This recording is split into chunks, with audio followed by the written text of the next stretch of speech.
Bénin Dabaroutou, 5e édition, nous sommes dans la capitale économique du Bénin, nous sommes à Cotonou et nous allons nous entretenir avec le maire de la commune de Cotonou, avec le président de l'Association nationale des communes du Bénin, ANCB. Nous allons parler de Bénin Dabaroutou, de la thématique de cette édition.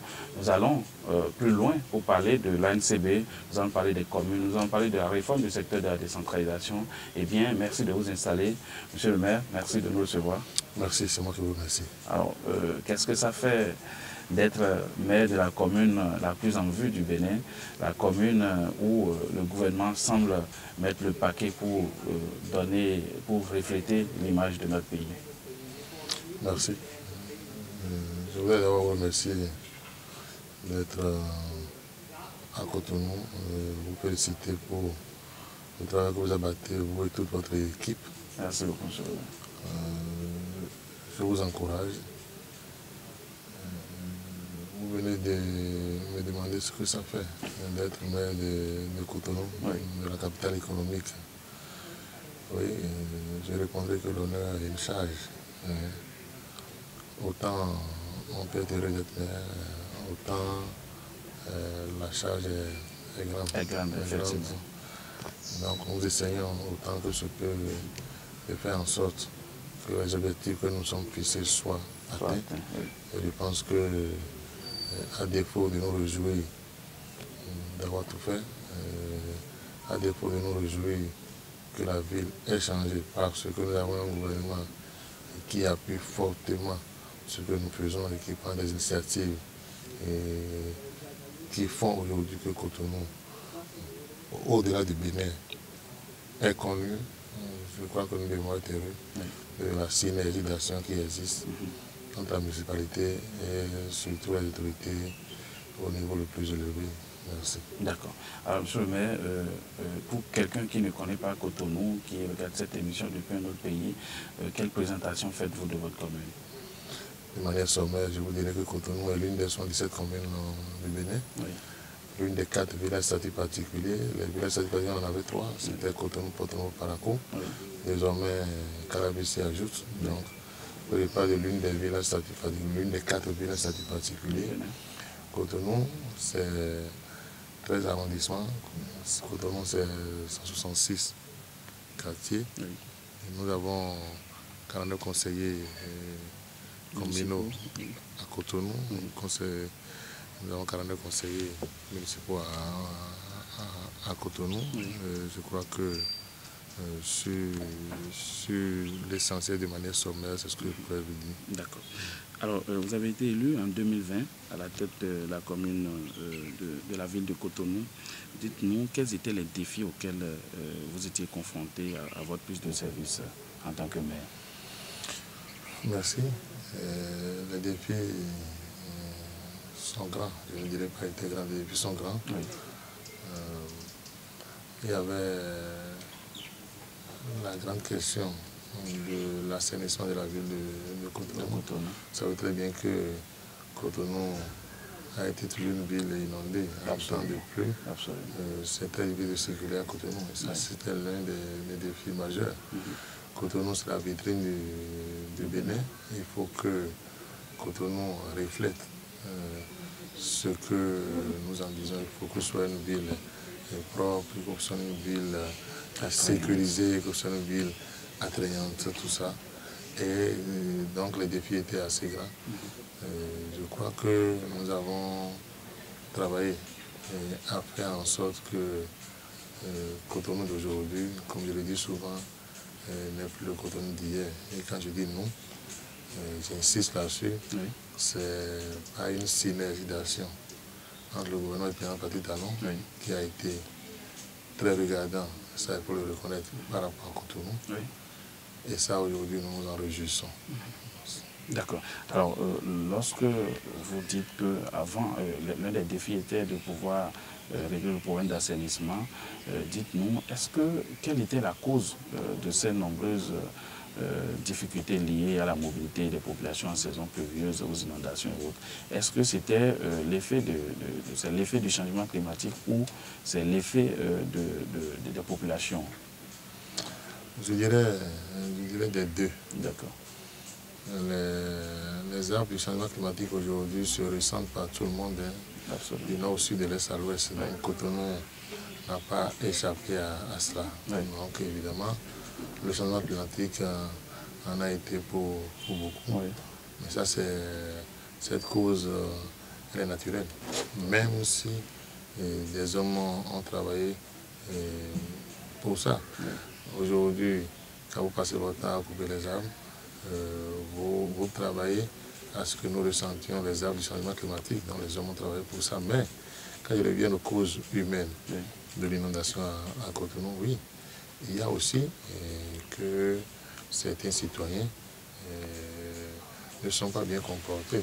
Vous savez, lorsque je donne un exemple, lorsque vous construisez sur le lit naturel de l'eau, vous travaillez à l'inondation. Ah oui. Parce que l'eau doit pouvoir circuler forcément. Doit pouvoir circuler. Donc quand vous le faites comme ça, et ça, des cas comme ça, on en a eu à Cotonou. Il n'y a pas que ça comme cause. Il y a la situation géographique de Cotonou aussi qui prête un peu à cela. Pour nous, l'essentiel aujourd'hui, c'est comment travailler à régler ce problème. Et c'est là où nous nous réjouissons de constater aujourd'hui quand même que beaucoup de choses ont été faites et qu'à défaut de sortir Cotonou complètement de l'eau, un très grand travail a été fait grâce à plusieurs projets. Je citerai par exemple le PAVIC, je citerai le PAPC, je citerai par exemple l'asphaltage, des projets que le gouvernement a mis en œuvre avec le ministère du cadre de vie, avec la municipalité de Cotonou et plusieurs autres villes, parce que ces projets, ce n'est pas qu'à Cotonou. Mais dans le cas de Cotonou, ces projets ont beaucoup impacté la ville. C'est pourquoi je parlais de ce que le président Talon vient d'appeler un visionnaire. Parce que ça, c'est des choses qu'il a eu à annoncer. Moi, par exemple, il me l'a dit personnellement, il m'a dit ça va se faire. Je constate aujourd'hui que ce qu'il a dit a pu se faire. Voilà. D'accord. Alors, nous allons parler de l'ANCB parce que vous êtes également, en plus d'être le maire de la capitale économique du Bénin, vous êtes également le président de l'Association nationale des communes du Bénin, ANCB, que vous présidez depuis plusieurs années. Et ce qui a marqué ce mandat à la tête de l'ANCB, c'est la réforme du secteur de la décentralisation. Une réforme qui, au départ, semblait être incomprise par tous les acteurs. Nous avons encore souvenance de cette séance au Palais des Congrès où un maire a dit « Monsieur le Président, donnez-nous notre budget. Dites-nous, après quelques années de mise en œuvre, qu'est-ce que vous retenez de cette réforme ?» Merci. C'est vrai que le temps ne nous a pas permis d'aborder tous les aspects du développement de la ville de Cotonou. Effectivement. Vous avez senti, vous avez remarqué aujourd'hui, puisque vous êtes dans la ville depuis un temps, que la ville s'est métamorphosée. Absolument. Vous avez vu les marchés modernes qui ont été construits aujourd'hui par le gouvernement. Vous avez vu aujourd'hui que Cotonou a été cité comme la ville la plus propre, la plus de l'Ouest. Beaucoup de choses ont pu se faire. J'espère que nous aurons le temps d'en parler après. Oui. En tout cas, comme je vous l'ai dit, on est heureux aujourd'hui, un peu plus qui est d'être Cotonouois. Oui. Et on est heureux d'avoir un gouvernement qui ait pris ses responsabilités et qui appuie la ville et qui investit beaucoup dans les villes, dans les grandes villes du Bénin. Oui. Il n'y a pas que Cotonou, il y a Porto Novo, il y a Parakou, il y a Djougou, il y a Calavi, il y a Ouida, etc., etc. Je crois que vous étiez certainement au Open Days, vous avez vu un peu voilà, vous voyez comment Ouida se transforme, vous voyez la roche de pêche, ce que c'est devenu aujourd'hui. Bref, en tant que maire et en tant que président de la NCB, je voudrais remarquer cet effort du gouvernement président Talon. Je voudrais saluer cet effort, je voudrais saluer cette vision. Et quand nous parlons de la NCB, évidemment, je voudrais vous dire que l'Association nationale des communes du Bénin aujourd'hui se porte bien. Ouais. Je voudrais préciser que l'ANCB, c'est l'association des élus. Ce n'est pas l'association des maires, que vous soyez maire, que vous soyez adjoint, que vous soyez d'arrondissement, l'association des élus en général. C'est d'ailleurs pour ça qu'on l'a appelé l'association nationale des communes du Bénin. Sous d'autres cieux, vous avez l'association des maires, mais ici c'est l'association des communes. La commune, c'est une globalité. Donc, voilà, c'est ça. Et nous travaillons aujourd'hui à faire en sorte que nous, élus, nous puissions nous retrouver dans cette fêtière. Vous savez, à l'origine, l'NCB était pour le plaidoyer. L'association a été mise en place pour le plaidoyer. À l'endroit du gouvernement. Du gouvernement, voilà, et des partenaires. Okay. Mais à mon arrivée à la l'NCP, j'ai réfléchi avec mes collègues pour dire oui, nous allons continuer à faire le plaidoyer. Mais au-delà du plaidoyer, nous ferons en sorte que ceux qui nous ont élus, notamment les maires qui ont porté les choix sur moi, et les populations qui ont porté les choix sur les maires, puissent être fiers de la fêtière. Puissent être impactés par la NCB. Et nous avons donc commencé, après discussion avec les maires, à dire qu'est-ce que nous pouvons faire tout de suite pour aider déjà nos collègues maires, les élus en général, à réussir leur mission. On fait un diagnostic, nous avons fait une classification des besoins et nous avons commencé par un certain nombre de projets. Nous avons mis des guichets uniques par exemple au niveau de certaines communes. Et ça a fait que grâce à ces guichets uniques, il y a des communes qui ont doublé leurs recettes. Vous savez très bien que sans moyens financiers, il ne peut y avoir les réalisations. Dans les communes. Et nous avons fait ça, nous avons travaillé dans le domaine de l'informatique, on a formé des élus, on a formé des agents, tout ça là. Et nous avons mis en place un programme de construction d'infrastructures scolaires. Vous savez que les plein de salles de classe aujourd'hui se posent avec acuité depuis quelques années. Mais le retard que nous avons accusé depuis des décennies fait aujourd'hui que le besoin est toujours là. Et là, nous sommes allés vers des partenaires qui nous aident aujourd'hui. Il faut qu'il n'y ait pas eu un département aujourd'hui où nous ayons construit au moins un module de classe, ça n'existe pas. Désormais, la NCB va directement échanger avec des partenaires pour réaliser des ouvrages dans les communes. Nous échangeons avec des partenaires pour réaliser des ouvrages. Vous savez, à l'heure où je vous parle, par exemple, nous avons inauguré des salles de classe, par exemple, à Godomène, à Calavi, on en a inauguré. Par exemple, à Banikwara récemment, on a inauguré à Djogo, on a inauguré à Kopago. On est en train de construire aujourd'hui, par exemple, à Tiémé, à Ifani, et à Convert, etc. On a eu à faire des additions d'eau partout, donc on a pu travailler des partenaires qui nous appuient dans ce domaine. Et je voudrais saluer ces partenaires qui nous aident. Et une fois encore, saluer le gouvernement. Vous savez, il y a 10 ans, la NCB n'avait pas de bâtiment. Un siège. Un siège, non. Nous étions en location grâce aux partenaires notamment, à la IMF, l'Association internationale des maires francophones, et au gouvernement du président Patrick Talon, nous avons construit notre siège à Calavi. Je voudrais remercier la commune de Calavi qui nous a octroyé le domaine pour la construction. Aujourd'hui, nous avons notre siège qui est là. Nous sommes appuyés par plusieurs partenaires, l'Union européenne, l'UNICEF et beaucoup d'autres partenaires. On a mis en place quand même un projet assez important dans le septentrion aujourd'hui pour sensibiliser sur les violences qui peuvent se perpétrer sur la cohésion sociale de la paix. Et ça a été une réussite parce qu'on a discuté avec des jeunes qu'on a aidés, des peuls aujourd'hui qu'on a travaillé à autonomiser en leur achetant des bœufs qui sont en train aujourd'hui d'élever. Et ça a été un très très bon projet qui a été mis en place par nous et l'Union européenne. Nous travaillons aujourd'hui sur les gens avec la coopération canadienne où nous formons les femmes qui veulent s'essayer aux élections communales à venir parce que nous avons une représentativité des femmes au sein des conseils. Une plus grande représentativité, vous l'avez aussi bien dit, des femmes. Bref, aujourd'hui, beaucoup de choses sont faites.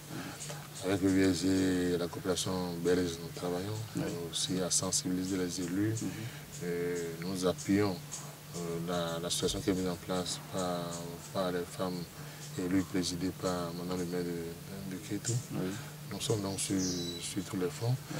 Depuis quelques années, dans le domaine de la sécurité, parce qu'il n'y a pas de développement sans sécurité. Et grâce au gouvernement, nous sensibilisons les élus, que ce soit les chefs quartiers, les chefs d'arrondissement, sur la coproduction de la sécurité. Je voudrais remercier l'équipe présidentielle, présidée par le général Djoumouni, avec qui nous avons commencé à travailler depuis. Et cette sensibilisation qui met ensemble les élus et les commissaires de police aujourd'hui, apporte la preuve que dans un dialogue, on peut faire beaucoup de choses. On peut assurer la sécurité des populations. Alors, nous apportons notre pied à l'édifice par cette coproduction. Visiblement, les actions sont très grandes et l'émission ne suffirait pas pour les aborder toutes. Et nous allons parler de la réforme du secteur de la décentralisation.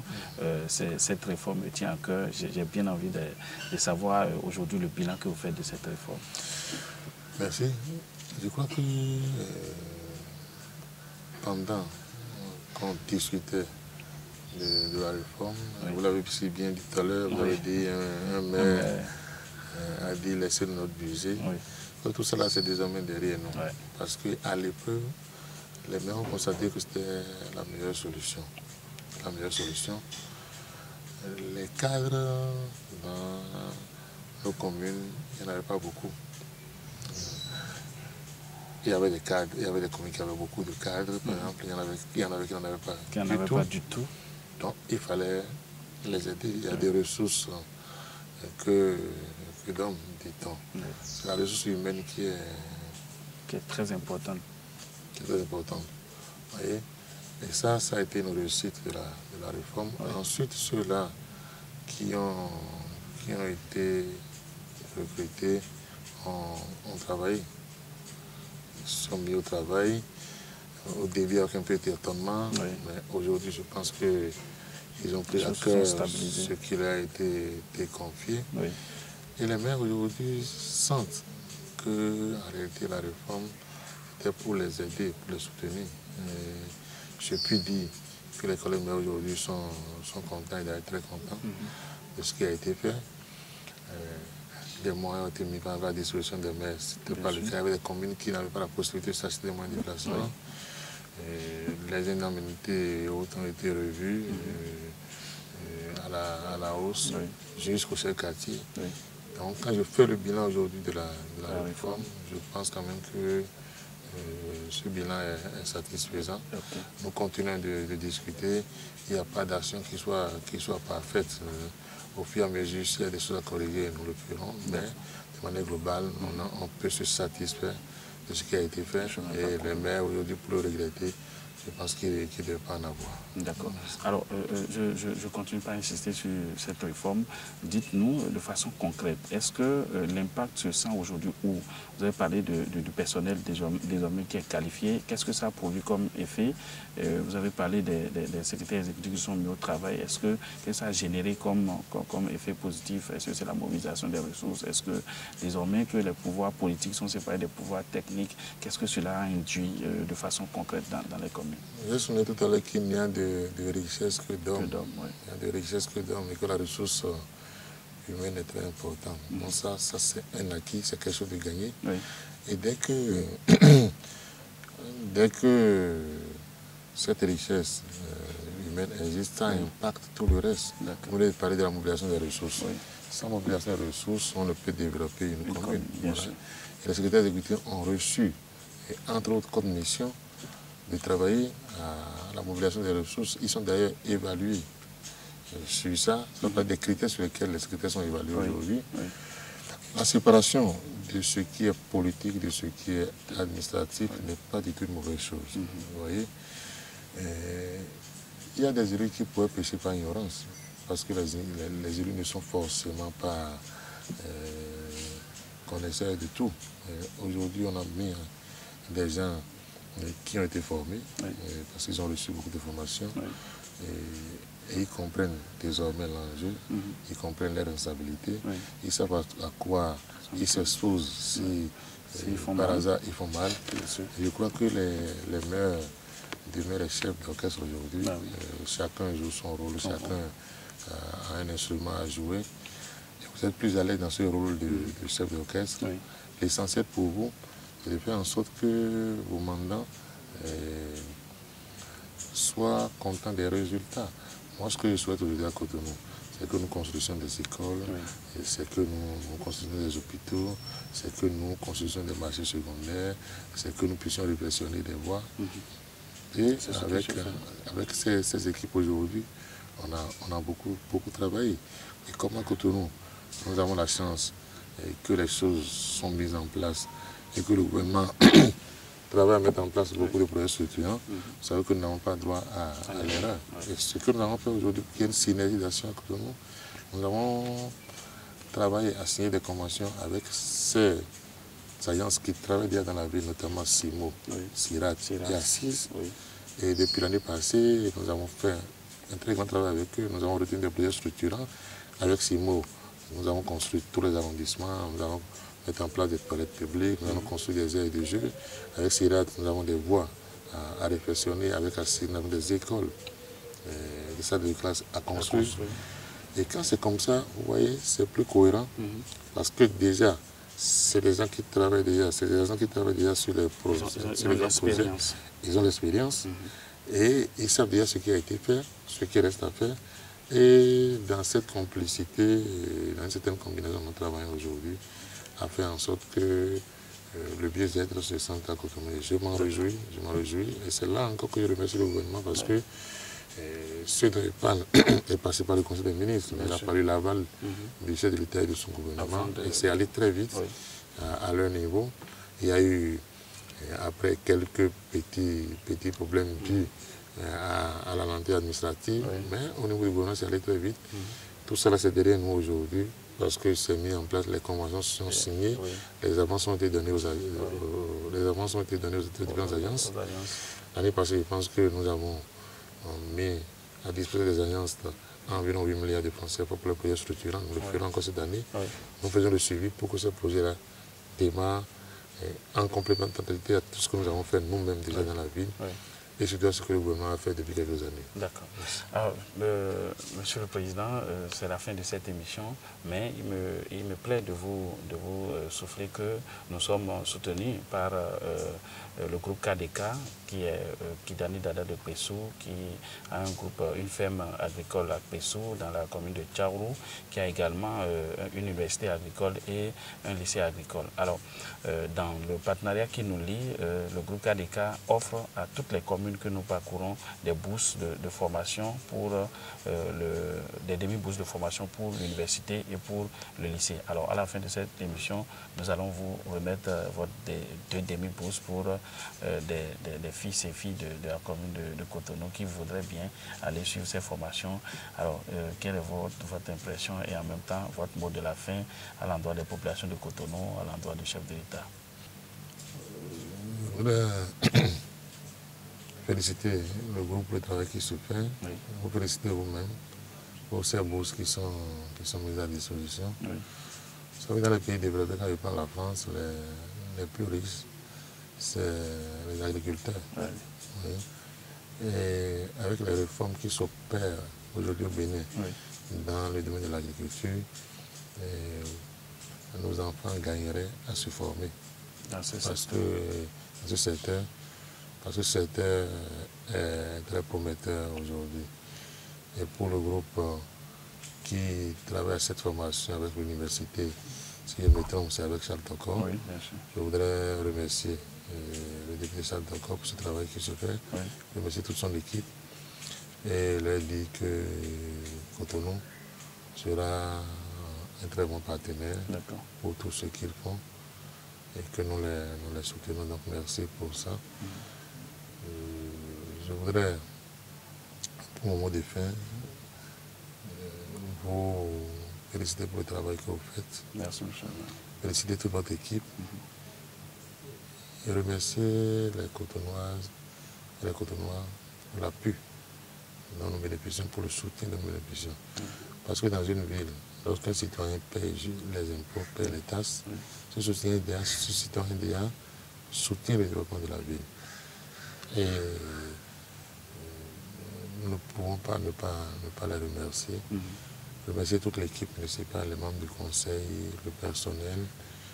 Remercier surtout le chef de l'État pour sa vision pour les grandes villes, en général, pour Cotonou en particulier. Aujourd'hui, les Béninois sont convaincus que le président Patrice Talon est un visionnaire, et qui ne serait pas exagéré de dire qu'il fallait le créer s'il n'existait pas. Ah oui. C'est clair que beaucoup de choses ont pu se faire, et que nous sommes à ce niveau-là aujourd'hui parce qu'il a pu imprimer son dynamisme à tout ça. Ce qui fait que nous n'avons plus le choix aujourd'hui, nous aussi, parce que lorsque la tête bouge, les membres bougent. Tant que nous sommes à divers niveaux de responsabilité, nous sommes obligés de nous surpasser. Et ça, c'est pour le bonheur des populations. Que Dieu nous garde et que le Bénin continue à se développer, que cette dynamique qui a été mise en place puisse continuer pour le bonheur des populations de Cotonou et du Bénin en général. Merci. D'accord. Merci beaucoup, Monsieur le Président.